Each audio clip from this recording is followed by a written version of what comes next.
Assalamualaikum warahmatullahi wabarakatuh. Perkenalkan, nama saya Ning Indriani Septianisi. Saya merupakan mahasiswa PPG dalam jabatan Piloting 2 dan saya PPG di Universitas 11 Maret. Untuk hari ini kita akan melakukan pembelajaran, yaitu pembelajaran analisis kadar air dan kadar abu di kelas 12 KA2. Pendekatan yang dilakukan yaitu melalui pendekatan pembelajaran metode PJBL, di mana Project Based Learning dengan pendekatan TEFA. Bismillahirrahmanirrahim. Assalamualaikum warahmatullahi wabarakatuh. Waalaikumsalam warahmatullahi wabarakatuh. Gimana kabarnya hari ini? Alhamdulillah luar biasa. Allahu Akbar. Ada yang tidak hadir? Ada. Siapa aja? Juwita, terus? Yolanda, Naila. Ada yang dispen? Ada. Siapa yang dispen? Naila, Rizky, Fauzan, Yolanda. Oke. Sudah yang sakit? Juwita. Semoga yang sakit dicepatkan dan dilekaskan sembuhnya. Oke, pada pertemuan hari ini kita akan melaksanakan praktikum. Namun sebelumnya, apakah masih ingat minggu lalu kalian praktik tentang apa? Sudah. Tentang apa? Kadar air dan kadar abu. Nah, pembelajaran hari ini semoga bisa termotivasi karena apa? Setelah praktikum ini, mudah-mudahan kalian terenyuh dan teringat dan tidak mau makan makanan yang tidak bergizi ya. Karena pada pembelajaran hari ini kita akan mengukur atau menganalisis kadar air dan kadar abu dalam suatu bahan makanan. Boleh next. Nah, sebelum kita belajar, kita relaxing dulu. Boleh tangannya ke atas, tarik ke atas, terus tarik. Ke pinggir, tarik ke pinggir. Pinggir kanan, pinggir kiri, ke depan, pukul temennya. Hey. Coba bilang hai. Hai kamu. Jangan ngantuk ya. Harus fokus ya. Oke, sudah rileks? Kalau sudah rileks, next berikutnya quiz time. Nah, untuk mengukur seberapa jauh sih kalian kemarin belajar tentang kadar air dan kadar abu, maka silahkan klik scan barcode berikut. Angkat smartphone-nya, boleh difoto, tapi jangan foto ibu ya, foto barcode-nya. Waktunya 2 menit cukup? Cukup, cuma 5 soal ya. Kalau sudah klik kirim. Nah, kalian ingat-ingat apa yang tadi kalian jawab ya. Pertanyaannya dan jawabannya ingat-ingat. Nanti kita akan tanyakan kembali di post test terakhir. Nah, sekarang kita balik lagi ke materi. Tujuan pembelajaran hari ini adalah memilih peralatan yang digunakan untuk praktikum analisis kadar air dan kadar abu dalam suatu sampel menggunakan kemampuan berpikir kritis, mandiri, dan kreatif. Yang kedua, melaksanakan praktikum analisis kadar air dan kadar abu dalam suatu sampel secara sistematis dan teliti. Ingat ya, kalau praktikum itu kalian harus sistematis. Berarti kalau sistematis kita perlu apa? Setelah prosedur diolah menjadi bagan alir. Nah, supaya sistematis, maka nanti kalian buat bagan alirnya ya. Bagan alir dari analisis kadar air dan kadar abu. Next lagi. Nah, kalian tahu ini apa? Komposisi yang ada di kemasan. Coba kalian angkat sampel kalian.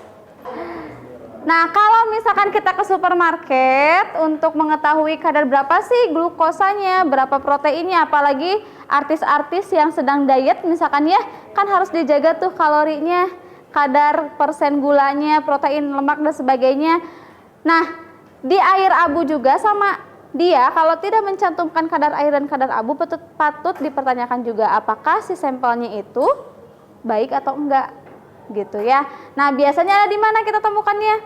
Di bagian label komposisi atau informasi nilai gizi. Nah, itu yang diperlukan. Nah, kita sebagai seorang analis harus bisa tuh gimana caranya kita menganalisis dan biar menjadi suatu etiket ya, atau misalnya suatu label komposisi informasi nilai gizi gitu. Nah, yang akan kita pelajari di sini di materi analisis kadar air dan kadar abu itu termasuk ke dalam materi analisis proksimat. Next. Nah, gimana kalau ini katanya? Nggak ada juga ya. Kalau yang ini? Nggak ada. Kalau yang ini? Nah, setelah ini berarti harus ada nih label informasi nilai gizinya. Kadar airnya berapa, kadar air abunya berapa, karbohidratnya berapa ya. Nah, itu sebagai suatu pertimbangan juga nanti pelanggan. Oh, ini wajib dibeli atau enggak ya gitu ya. Oh, ini bagus nih makanannya karena nilai gizinya lengkap misalkan. Nah, itu akan menjadi suatu pertimbangan. Next. Analisis proksimat. Ada yang tahu apa itu analisis proksimat? Cung. Siapa? Boleh, Afifah?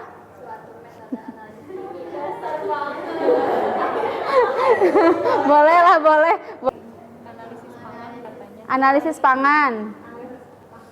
Analisis dari kadar atau kualitas pangan. Kadar atau kualitas. Ada lagi? Zilan? Analisis proksimat adalah? Suatu analisis yang bertujuan mengetahui kandungan suatu zat tertentu yang apa zatnya? banyak ada karbohidrat, Terus? protein, lemak, minyak, abu, air, serat, Abu zat adiktif. Coba next. Nah, analisis proksimat adalah suatu metode analisis yang digunakan untuk menentukan kandungan nutrisi ya. Nutrisi utama dalam suatu sampel bahan pangan atau pakan. Yang termasuk ke dalam analisis proksimat, air, abu, protein, karbohidrat, dan lemak. Jadi untuk zat adiktif itu bukan bahan utama. Kan namanya juga zat adiktif, berarti adiktif penambahan, zat tambahan, berarti kalau yang utama hanya ini gitu. Nah, suatu bahan makanan itu wajib ada ini semuanya gitu, karena dalam suatu bahan makanan pasti ada lemaknya, ada karbohidratnya, ada proteinnya. Yang membedakan apa? Kadarnya. Betul ya, kadarnya ada berapa persen. Next. Nah, gimana sih cara kita menganalisis kadarnya? Ya, gimana caranya? Berbagai macam metode. Terus? Apalagi? Dengan cara apa? Ada yang destilasi. Destilasi buat apa? Reflux buat apa? Soklet buat apa? Lemak. Terus? Destruksi buat apa? Protein. Kalau karbohidrat? Metode, pakai metode loop scroll. Oke, sekarang kita akan membahas satu saja yang analisis kadar air dan kadar abu. Jadi untuk karbohidrat, protein, dan lemak itu akan dilaksanakan minggu berikutnya. Nah, untuk sebelum pelaksanaan praktikum, silahkan kalian rencanakan dulu per kelompok bagaimana sih alur kerjanya atau prosedur yang akan kalian lakukan ketika melakukan analisis kadar air dan kadar abu. 6 kelompok, mana kelompok lagi?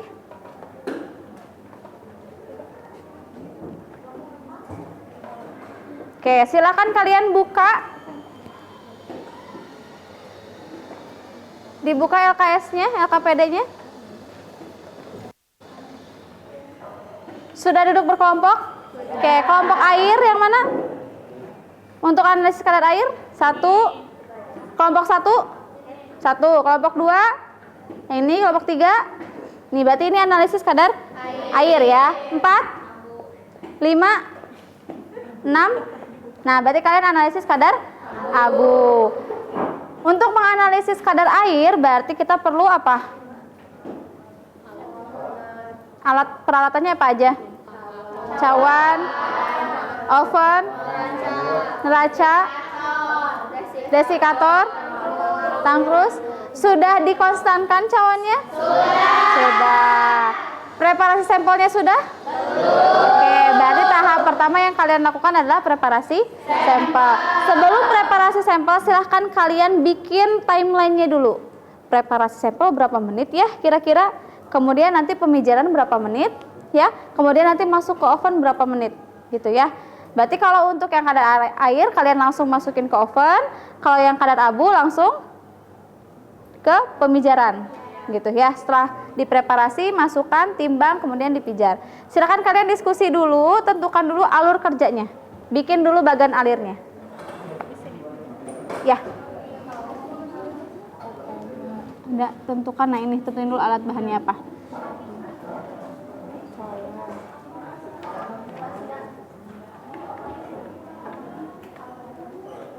Udah? Tentuin dulu alat sama bahannya apa. Terus nanti kalian bikin bagan alirnya. Iya, Ibu. Ini. Masak cawan plus sampel setelah kering. Jadi sana udah Ibu siapin.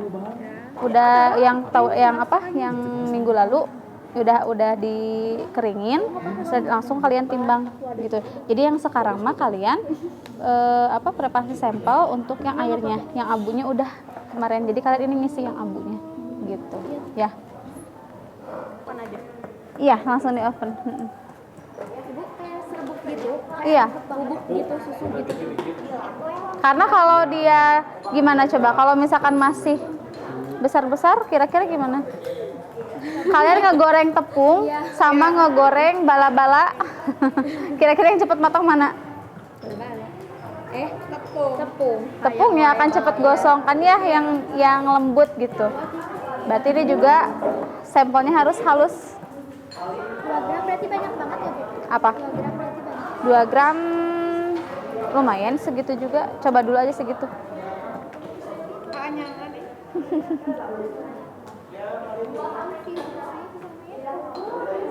Oke, yang kadar abu 3 gram ya. Sampelnya 3 gram.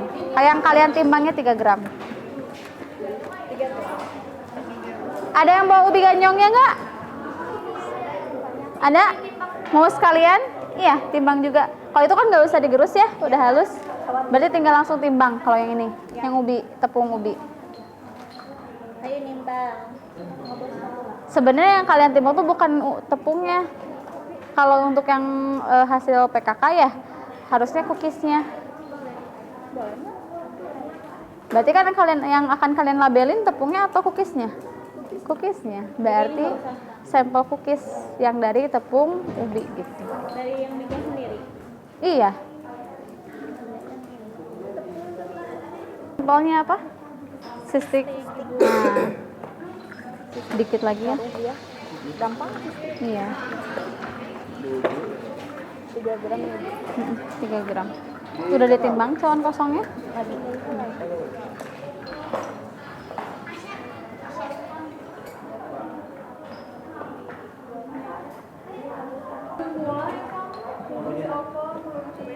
Nah, sambil kalian praktikum, coba perwakilannya satu orang aja, kalian cari kadar kandungan dari masing-masing zat yang kalian uji. Ya, misalkan tadi apa? Cookies. Berarti cookies dari tepung ubi ganyong berapa kadar airnya atau kadar abunya? Itu ya. Untuk yang sebelah kering misalkan ya, coba kalian cari jurnalnya tentang analisis kadar air dan kadar abu. Berapa kadar di sebelah kering ya. Begitu pula dengan sampel yang lain ya. Cari kadarnya. Kita bandingkan setelah dan sebelumnya.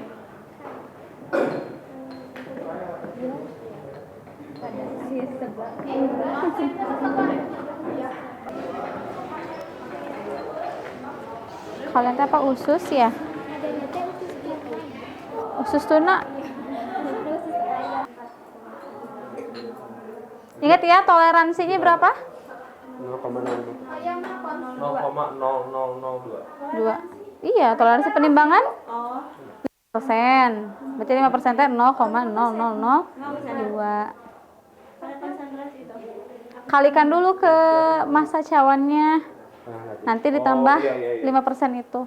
Maksimal berarti maksimalnya 5%. Bawa buku timbang. Bisa. Nggak mungkin setengah jam kan? Lagi nimbang ibu di dalam.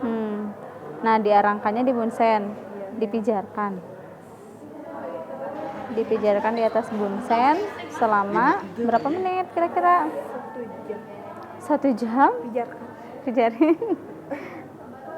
Ya, minimal 1 jam. 1 jam di bunsen, kalau di tanurnya berapa? Ingat ibu dari bunsen ke tanah. Kalau pengabuan enggak, kalau pengabuan tuh kan airnya dulu dihilangkan. Nah, airnya itu dihilangkan lewat bunsen gitu. Nanti setelah 1 jam baru dimasukkan ke tanur. Setelah itu tunggu aja dia sampai jadi abu. Jadi warna hitam berarti. Enggak, kalau oven untuk air. Untuk air. Sebenarnya bisa ke oven dulu terus ke tanur. Jadi pilihannya mau pakai bunsen atau pakai oven. Bagusnya sih dua-duanya juga bagus. Tapi untuk yang tahun lalu mereka malah 3. Jadi di ovenkan dulu, setelah di ovenkan kemudian dipijarin karena di oven kan cuma menghilangkan kadar airnya aja. Setelah dipijarkan agak abu tuh agak hitam baru dimasukin ke tanur. Ya? Hitungannya gimana? Kan udah Gimana? toleransi 5%. Nah, Jadi kita berapa? tinggal ditambah 2 mg sampel. Berarti yang massa cawannya berapa yang kosong? Yang kosong yang ini. Yang mana? Yang ini. Yang ini, iya berarti yang ini aja. Berarti 44,5767 ditambah 2 gram. Berarti jadi apa? Nggak usah pakai 5%. Nggak usah. Ini mah rentangnya nanti kamu jangan sampai lebih dari segini gitu. Nah, berarti kan kalau ditambah 2 gram berarti berapa? Jadi berapa? 40? 4 tambah 2? 46. Berarti 46,7567. Harusnya si sampel ditimbang tuh. Yang ideal. Idealnya. Tapi rentangnya maksimal nih. Kamu nimbang sampai 46,995 gitu. Jadi tidak boleh melebihi dari sini. Jadi ini teh udah benar, tinggal ditambah sampel yang ini. Iya, jadi yang 2 gramnya mah yang ini aja. Ini ditambah 2 gram, bukan yang ini, bukan. Oh, bukan. Kira-kira nimbang berapa menit nih? Terus mengarangkan berapa menit? Ya, terus kemudian nanti masuk tanur berapa jam gitu, ya. Tinggal pakai waktu. 2 gram. Masa sampelnya 2 gram. Berarti yang setelah nimbang pas 2 gram? Berarti 2 gram. Jadi rentang toleransinya nggak usah ya? Nggak usah.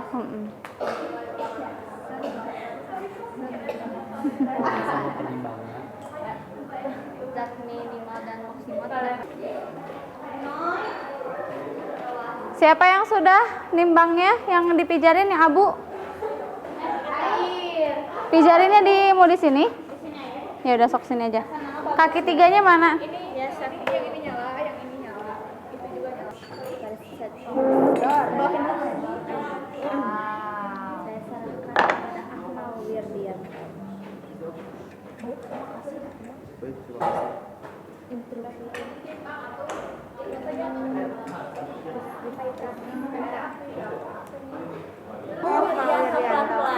Sabar. Saya matiin dulu kasih ya. Loli tenang, Loli tenang. Fadel tenang, Fadel. Analisis dan evaluasi. Apa yang sudah kalian lakukan barusan? Preparasi sampel, kemudian menimbang sampel. Oke, preparasi sampel itu apa sih? Pembuatan Persiapan sampel untuk dianalisis. Bagaimana preparasi sampelnya? Ditumbuk. Kenapa ditumbuk? Agar halus. Kenapa sih biar halus? Boleh nggak kalau sampelnya kita langsung bakar aja? Bisa nggak kira-kira? Bisa. Hanya ya tidak efektif dan akan memakan banyak waktu. Betul. Jadi untuk preparasi sampel, kalau sampelnya kering, berarti metodenya gimana? Dihaluskan atau ditumbuk. Tapi kalau sampelnya basah gimana? Dilarutkan? Dikeringkan? Dilarutkan. Kalau sampelnya basah nih, contohnya kalian kan sampelnya keripik-keripik tuh. Kalau sampelnya tahu,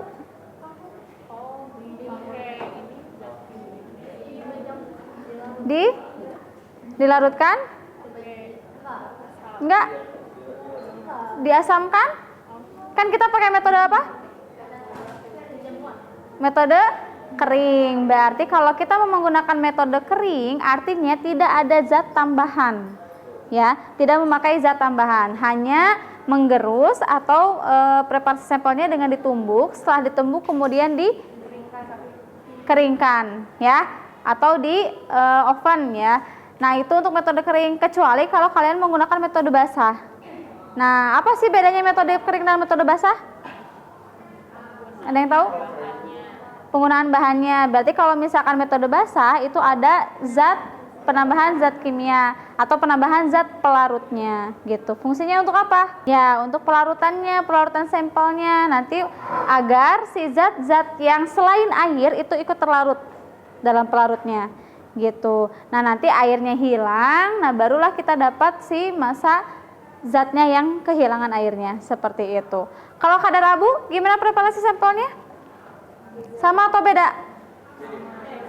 Sama, ya. Ketika awal itu sama. Kalian kalau misal menggunakan metode kering berarti ditumbuk, tidak usah menggunakan campuran apapun. Tapi kalau misalkan metode basah harus ada penambahan zat kimia lainnya, seperti itu. Gimana tadi hasilnya untuk kelompok 1 coba? Kelompok 1 hasil penggerusannya gimana?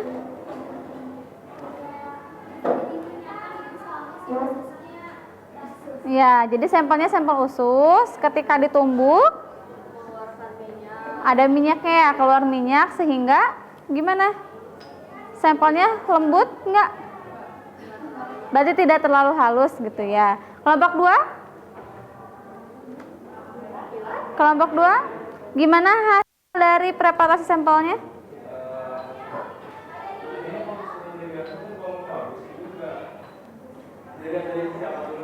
Dilihat dari sisi halus tidaknya nih, ukuran partikelnya. Oke, kelompok 3 halus? Oke, kelompok 4 kurang. Kenapa? Karena keripik singkong. Kenapa dengan keripik singkong? Ya, berarti harusnya gimana tuh? Ya, berarti harus pakai metode lain ya, bukan ditumbuk tapi di blender, atau penumbukannya misalkan kurang lama ya gitu. Terus kelompok 5 halus? Sedang nimbang. Kelompok 6 halus noh? Halus. Iya. Oh iya, berarti ada zat lain ya yang membentuk dia lebih halus gitu ya. Oke, baik, berarti untuk pertemuan hari ini kita hanya sampai preparasi sampel dan mengoven ya. Karena mengovennya berapa lama? 30 menit apa 1 jam atau 3 jam? Kira-kira untuk menghilangkan kadar airnya berapa jam? 3 jam minimal ya. Berarti kita tunggu ovennya, sampelnya kita tunggu selama 3 jam. Berarti pertemuan berikutnya baru kalian bisa menimbang gitu ya. Begitu pula dengan kadar abu. Berapa pengarangannya? Berapa jam? 1 jam? Atau berapa jam? Sampai hilang, sampai terbentuk abunya. Berarti kira berapa jam? 2 jam. Berarti, nah, selagi nunggu, berarti kita akan bahas dulu sedikit nih mengenai kadar air dan kadar abu. Apa itu kadar air? Jumlah air? Ya. Kenapa harus dianalisis kadar airnya? Untuk mengetahui expired. Selain itu? Tekstur. Selain itu? Rasa. Berarti misalkan nih kalau cookiesnya terlalu banyak air, rasanya gimana? Kemudian untuk daya tahan. Misalkan keripik singkong, kalau kadar airnya tinggi, kira-kira gimana keripik singkongnya? Tidak tahan lama ya. Nah, setiap bahan pangan itu memiliki persentase kadar air yang berbeda-beda. Contohnya tadi keripik usus, seblak, kemudian keripik singkong. Sama nggak kira-kira persentasenya? Dari hasil kalian menemukan di jurnal, berapa persen? Untuk yang seblak berapa persen? 3,22% maksimal kadar airnya. Untuk yang keripik singkong berapa persen? Berarti maksimal 2,5% ya. 15% berarti itu untuk kadar air buat singkong. Nah, berarti kalau misalkan sampel kalian lebih dari itu, nah berarti patut dipertanyakan kadar airnya ya. Seperti itu. Sama dengan halnya kadar abu. Apa itu kadar abu? Jumlah mineral organik ya. Jadi abu itu bukan hanya abu aja, nggak ada apa-apanya gitu ya. Tapi abu itu adalah isinya mineral anorganik. Berarti kalau anorganik yang kayak gimana tuh? Logam misalkannya, terus apa lagi? Ya, besi termasuk logam ya, gitu. Berarti semacam atau berbagai jenis logam ya yang di dalamnya itu. Yang tersisa setelah bahan organik dalam suatu sampel dibakar. Makanya kenapa stepnya kita arangkan dulu, baru kita abukan. Karena dari metode diarangkan dulu, artinya kita menghilangkan zat organiknya dulu, gitu ya. Kalau di oven itu misalkan untuk menghilangkan airnya. Kalau kalian menggunakan 3 step, biasanya 3 step. Yang pertama itu kalian hilangkan dulu airnya untuk pengabuan. Hilangkan dulu airnya dengan metode oven selama 1 jam. Kemudian yang kedua, setelah di oven kalian baru diarangkan. Diarangkan itu tujuannya untuk mengubah sampel menjadi arang atau tadi. Nah, menghilangkan zat organiknya dulu. Apa sih zat organik tuh? C, H, O, N, dan S ya, sulfur. Nah, berarti ketika pengarangan ini zat yang hilang tuh yang tadi C, H, O, N, dan S yang hilang. Nah, kemudian setelah diarangkan, barulah kita masukkan ke pemijaran. Pemijarannya bisa melalui apa? Bisa lewat bunsen, bisa lewat furnace gitu ya, atau dengan alat tanur gitu ya. Nah, di alat tanur biasanya kalian maksimal berapa minimal berapa jam? 3 jam ya. Ditanur selama 3 jam barulah nanti kalian hasilkan abunya gitu ya. Nanti biasanya tergantung sampelnya nih. Kalau sampelnya tepung biasanya abunya itu hitam, pekat. Nah, kalau yang kalian misalkan yang keripik singkong ya, yang tadi keripik usus, kalian coba cari hasil abunya warna apa. Makanya tadi kalian bandingkan sebelum diapikan atau sebelum dibakar dan setelahnya, kalian bandingkan warnanya. Seperti itu. Next. Nah, ini untuk jenis-jenis analisa air ya. Ada berapa? Sebenarnya ada 4. Cara termografimetri yang kita lakukan sekarang.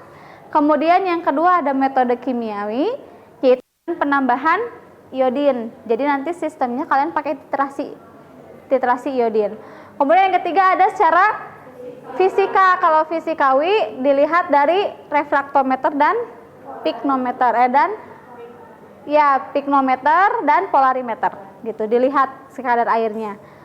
Kemudian ada melalui termovolumetri. Nah, kalau lihat termovolumetri dilihat dari titik didihnya gitu ya. Jadi si sampelnya dididihkan, dicampurkan dengan air. Nah, ketika dia menguap airnya berapa persen gitu dibandingkan. Next. Nah, untuk analisa abu hanya 2. Ada metode kering dan metode air atau metode basah biasanya yang disebutnya. Kalau metode kering berarti tadi hanya digerus, kemudian di oven, diarangkan, diabukan, dan ditimbang. Kalau metode air, nah biasanya kita tambahkan nih zat apa gitu. Kemudian nanti diukur melalui instrumen AAS gitu. Hanya karena kita tidak punya AAS yang adanya buah as, makanya kita tidak menggunakan metode air gitu ya. Selanjutnya, nah ini untuk cara ujinya sudah sama dengan alur yang kalian bikin? Ya, untuk air berarti dihaluskan dulu preparasi sampelnya, kemudian ditimbang berapa gram? 2 gram. Setelah itu dimasukkan ke daun cawan pijar di oven selama 1 jam ya. Timbang itu adalah yang pertama. Kemudian nanti setelah 1 jam, setelah ditimbang di desikator dulu kan, karena panas. Setelah di desikator kemudian ditimbang, masukkan lagi ke oven, bakar lagi selama 30 menit gitu ya, konstan atau tidak gitu. Untuk yang kadar abu berarti, nah karena kita tidak oven ya, tidak memasukkan ke oven, berarti langsung ke pengarangan ya. Pengarangan kemudian selama bisa 30 menit atau 1 jam. Setelah 30 menit atau setelah 1 jam atau sampai dia berubah warna jadi hitam, barulah kita masukkan ke furnace atau ke tanur gitu. Tunggu hingga 3 jam ya. Nah, ini adalah reaksi dari kadar air dan kadar abu. Untuk suhunya, untuk menghilangkan air itu suhunya di rentang 105 hingga 110 gitu. Kalau lebih dari itu berarti kalian udah bukan termasuk ke analisis kadar air ya, karena yang akan teruapkan itu akan selain air juga gitu. Kalau di lebih dari 110 derajat Celcius seperti itu. Kemudian untuk abu itu suhunya di 200 sampai 300 derajat Celcius. Itu untuk mengabukan atau ya untuk menghilangkan si zat organik yang tadi CHON itu di yang 300 derajat itu dia akan hilang. Sisanya berarti ya zat anorganiknya. Sudah paham belum tentang kadar air dan kadar abu? Sudah. Kalau sudah paham, silahkan scan barcode berikut. Boleh per kelompok yang tadi ya. Ada yang mau mengambil kesimpulan?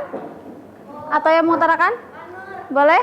Dari aku, kalau analisis kadar air itu yang dianalisis air mineral. Jadi prosedurnya itu hanya diuapkan airnya melalui oven. Kalau kadar abu itu yang dianalisis zat mineral anorganik yang tersisa. Jadi ada proses penguapan air, proses pengabukan, proses pengabukan. Dah, ada lagi? Cukup? Tepuk tangan untuk Melisa dan Nuraisa. Oke, betul ya. Jadi untuk pembelajaran hari ini, analisis kadar air dan kadar abu dapat dilakukan dengan metode termografimetri dan metode kering untuk kadar abu. Kemudian, nah untuk menghitungnya berapa kadarnya itu kita bisa membandingkan masa sebelum dan sesudah hasil pemanasan dari kedua sampel tersebut gitu ya. Nah, penting nggak sih kira-kira pengujian kadar air dan kadar abu itu? Penting. Kenapa penting? Mengetahui nutrisi. Ya, berarti penting dilakukan kenapa? Karena untuk mengetahui berapa lama tadi penyimpanan makanannya ya, expire-nya itu berapa lama. Kemudian teksturnya, tekstur makanannya itu seperti apa. Kalau kadar airnya terlalu tinggi berarti tidak bagus juga ya. Kalau terlalu rendah juga tidak bagus, seperti itu. Ada yang menanyakan untuk hari ini? Cukup? Tidak ada yang menanyakan? Kalau tidak ada yang menanyakan berarti kita akhiri dengan Alhamdulillahirobbil alamin. Oke, cukup sekian untuk hari ini. Untuk minggu depan kita akan menimbang hasil pengovenan dan abuan ya. Berarti cukup sekian dari Ibu. Maaf kalau misalkan banyak salah kata ya dan perbuatan. Terima kasih. Assalamualaikum warahmatullahi wabarakatuh. Waalaikumsalam.